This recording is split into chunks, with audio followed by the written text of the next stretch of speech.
मी सौम्या. माझा दीराचे लग्न होऊन नुकतंच 1 महिना झाला होता. पण दीराची बायको पहिल्यांदाच काही दिवसांसाठी माहेरी गेली होती. सकाळची वेळ होती. तेव्हा मी घराला झाडू लावत होते. तेव्हा माझा दीर सुभाष सोफ्यावर बसला होता. मी झाडू लावत असताना तो माझ्या पाठमोरी भागाला एकसारखा बघत होता. त्या दिवशी मी घट्ट साडी नेसली होती. त्या साडीवरून माझे मागील भाग उभरून दिसत होते. मी चालत असताना ते ठणठणत होते. दीर सोफ्यावरून उठून बॉटल घेण्यासाठी फ्रीजकडे जात होते. तेव्हा त्यांचा हात माझ्या पाठमोरी दिशेला लागला. त्यावेळेस मला काही वेगळंच जाणवलं. मी झाडू पूर्ण करून आंघोळीला बाथरूममध्ये गेले. तेव्हा मी आंघोळ करून बाथरूमच्या बाहेर पेटीकोट घालून आले.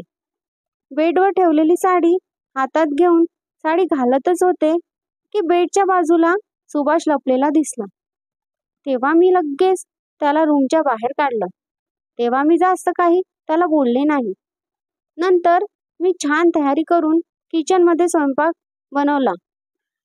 त्यानंतर किचनचे जे सगळे काम आवरून मी आणि सुभाष छान जेवण केलं.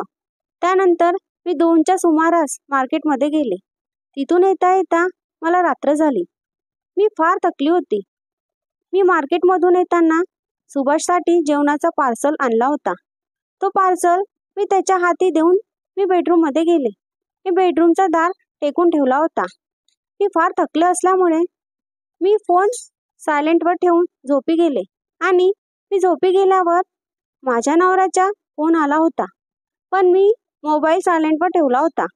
तर त्यांनी सुभाषच्या मोबाईलवर फोन केला आणि सांगितलं, आज माझी नाईट शिफ्ट आहे, तर आज येणार नाही. मी उद्याला येईल. त्या गोष्टीचा फायदा दीराने घेतला. मध्यरात्री थोड्या आवाजाने मी हलकीशी जागी झाली. पण झोप आणि धुंदी इतकी होती की मला वाटलं कदाचित नवरा आला असेल. पण सुभाष माझ्या पलंगावर येऊन शांतपणे झोपला. मग माझ्या पाठीवरून हात फिरवू लागला. तेव्हा त्यांचा हात मला काही वेगळंच जाणवला. तर मी नवऱ्याला म्हटले, अहो काय करत आहे? तर उलट जरा जास्त जिद्दीपणाने माझ्या कमरेवरून हात फिरवू लागला. तेव्हा सुभाष माझ्या पाठीचे चुंबन घेऊ लागला आणि साडीचा पदर खालती करून उघड्या जागेवर ओले चुंबन घेऊ लागला. माझ्या अंगाला काहीतरी स्पर्श होऊ लागला. आज काय झालं यांना? इतक्या दिवसांनी यांना इतकं हवं हवंसं का वाटतंय? तिचं मन थोडं गोंधळलं होतं. तेवढ्या सुभाषने तिच्या कानात हळूच, तू आज मला तुझं संपूर्ण अंग देणार आहेस ना? ती जरा दचकली. आवाज जरा ओळखीचा आहे, पण नवऱ्याचा नाही. मी लगेच उठून रूमचा लाईट चालू केला. तेव्हा मला बेडवर सुभाष दिसला. तेव्हा मी त्याला म्हणाली, तू इथे काय करत आहेस? मी तुझी वहिनी आहे. तेव्हा तो म्हणाला, तू माझीच आहेस. जेव्हा मी तुला पहिल्यांदा बघितलं तेव्हापासून तू माझ्या मनात भरली आहेस. पण आता तू थांबू नकोस. तुझ्या शरीर सांगत आहे की थांबायचं नाही. तुझ्या शरीराला माझी गरज आहे. ती थोडी मागे सरकली. तो तिच्या जवळ जाऊन तिला मिठीत घेतलं. तो आपल्या ओठांनी तिच्या मानेवर किस करत होता. ती थोडा वेळ विरोध करत राहिली. तिलाही आता प्रेमाची गरज होती, म्हणून ती पण त्याच्या साथ देत होती. आता मी वेळ न घालता त्याला जोरात लिप किस केली. मलाही आता माझ्या दीरावर प्रेम झालं होतं. त्याने जो जो स्पर्श मला केला तो मी स्वीकारायला लागली. रात्रभर ते दोघे एका विचित्र गुंत्यात होते. मनात अपराध, शरीरात आग. मी त्याला हाकलू शकली असती, पण त्या रात्री माझ्या ओठांवर बाहेर आला फक्त एकच शब्द, थांबू नकोस. रात्र संपली, पण मन भरलं नव्हतं. दुसऱ्या दिवशी सौम्या दिवसभर स्वतःला गुंतवून ठेवत होती. कपडे धुणं, जेवण करणं, मुलाला शाळेत घेऊन जाणं. तरी सुद्धा तिच्या मनात मात्र काल रात्रीचा दीराचा स्पर्श अजूनही थरथरत होता. सुभाष काल रात्रीच्या गोष्टीत हरवलेला होता. तो शांतपणे पाळण्यावर बसला होता. तो काही बोलत नव्हता. पण जेव्हा एकमेकांची नजर मिळाली तेव्हा त्यांना एकमेकांशी काहीतरी बोलायचं होतं, पण मनात गोंधळ चालू होतं. दुपारच्या वेळेला सौम्या कपडे वाळत टाकत होती. सुभाष मागून तिच्या जवळ आला. वहिनी, त्या रात्रीला मी विसरू शकत नाही. ती थोडा वेळ थांबून त्याच्याकडे एकटक बघत होती, पण काही बोलली नाही. मी त्याला तिथे सोडून आतमध्ये जायला लागले.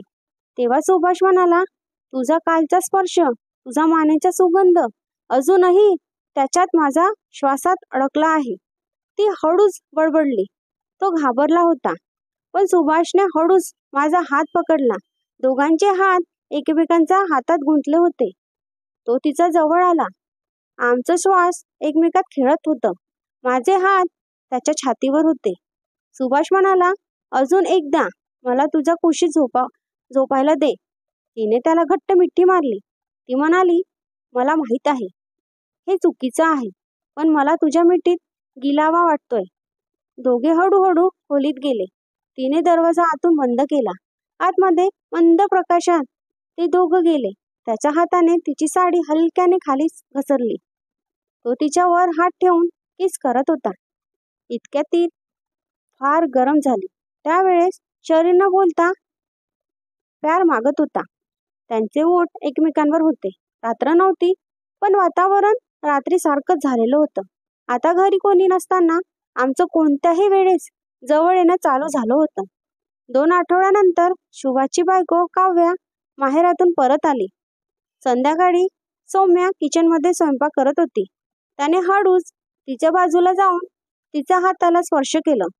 सौम्याने सुभाषकडे मोठे डोळे करून बघितलं, तरी ती बाजूला व्हायला तयार नव्हता. सुभाष, आता सगळं बदललेलं आहे. तुझी बायको घरी आलेली आहे. तेव्हा तो म्हणाला, हो, पण माझ्या मनात तूच आहेस ना वहिनी. त्याचं काय, जी रात्र आपण सोबत काढली आहे. सुभाष असं बोलताच मी काहीच बोलली नाही. तेव्हा काव्या बेडरूम मध्ये झोपलेली होती. माझी भूक अजूनही संपलेली नाही.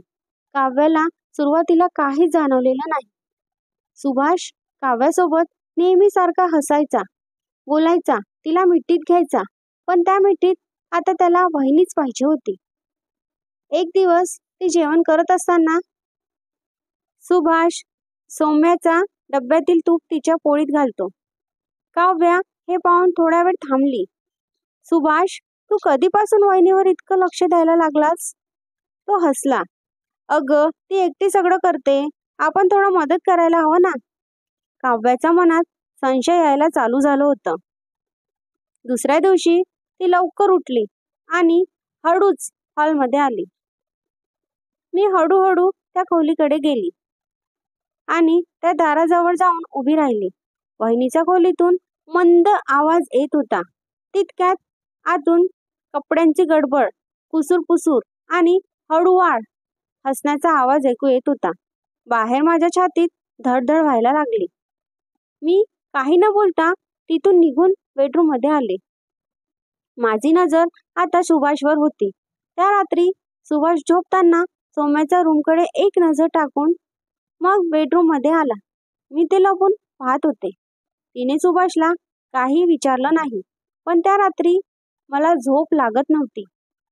दुसऱ्या दिवशी सौम्या अंगणात वाळवण घालत होती. काव्या तिच्या जवळ गेली आणि तिला म्हणाली, वहिनी, तू आणि सुभाष एवढे जवळून काय बोलत असता? मी आली की लगेच चूप बसता. मी कुठे चुकते का ग वहिनी? सौम्या थोडी घाबरली, पण लगेच तिने स्वतःला सावरलं. काय बोलत आहे काव्या? तितक्यात तिच्या अंगावरची ओढणी खाली पडली आणि सौम्याने लगेच ती ओढणी उचलून आतमध्ये आली. काव्या आता विचारत पडली होती. काव्याने रात्री डोक्यात एक प्लॅन केलं. ती रात्री खोटं झोपण्याचं नाटक करत होते. त्या दिवशी काव्याने तिच्या मोबाईलवर एक सिस्टीम लावली होती, मोशन अलर्ट कॅमेरा. सुभाष घरी आल्यावर बेडरूम मध्ये आला. सुभाषला वाटलं काव्या झोपलेली आहे. तो तिला बघून लगेच सौम्याच्या रूमकडे वळला. तिच्या दाराजवळ हळूच पाय ठेवला. तेव्हा काव्याचा मोबाईल थरथरला. त्या थरथरल्या आवाजाने काव्याचे डोळे उघडले आणि हातात थरथरल्या मोबाईल घेऊन हळूहळू चालत त्या खोलीच्या दिशेने गेली. मी हळूच खिडकीतून डोकावून बघितले. तेव्हा रूममध्ये 0 बल्ब चालू होता. सुभाष सौम्याचा पाठीमागून तिला घट्ट मिठीत घेत होता. तिचे केस हलकेसे मागे करून मानेवर किस करत होता. वहिनी जोरजोराने श्वास घेत होती. तिने डोळे मिटून त्याला जवळ ओढून घेतलं. सुभाषने वहिनीचा असा आवाज ऐकताच तिच्या अंगात घुसला. मी हळूच दाराकडे गेले. त्या दोघांचं एकमेकांचा अंगावरचा प्रेम बघत होती. सुभाषच लक्ष दाराकडे जाताच तो काव्याला बघून वहिनीच्या बाजूला झाला. काव्या लगेच तिथून निघून रूम मध्ये आली. हात मधला मोबाईल जोरात वर उचलून भिंतीवर फेकून टाकला. सुभाष तिचा मागे आला. तेव्हा काव्याला जोरजोराने सुभाषला म्हणाली, माझ्याच घरात, माझ्या समोर माझा नवरा, वहिनीसोबत काय कमी पडली होती माझ्यामध्ये? सुभाष काहीच बोलला नाही. तेवढ्यातच काव्या सुभाषच्या समोर गेली आणि त्याच्या छातीवर जोरजोरात मारू लागली. त्या रात्री घरात कोणी झोपलं नव्हतं. तिघेही जण वेगवेगळ्या रूम मध्ये होते. काही दिवसानंतर सुभाष बदललेला होता. तो घरात आता गप्प, शांत आणि एक नवरा होण्याचा प्रयत्न करत होता. पण काव्या काहीच बोलत नव्हती. ती घरातले काम आवरून आणि स्वतःचं मन सगळं एकत्र सांभाळत होती. एका सकाळी सुभाषने तिला आवडणारा गुलाबाचा गजरा आणला. तो तिच्याजवळ येऊन हळूच म्हणाला, काव्या, मला माफ करशील काय? मी खूप चुकलो. मला फक्त पुन्हा तुझ्यासोबत नवीन आयुष्य सुरू करायचं आहे. काव्याने काहीच बोलली नाही. ती गजरा घेत गप्प खोलीत निघून गेली. पण त्या रात्री त्यांच्या रूमचा लाईट चालू होता. कदाचित काव्याने सुभाषला माफ केलं असेल. मित्रांनो, स्टोरी कशी वाटली? स्टोरी आवडली असेल तर कॅप्चर रोमॅन्टिक स्टोरी या यूट्यूब चॅनलला लाईक, शेअर आणि सबस्क्राईब करा. धन्यवाद.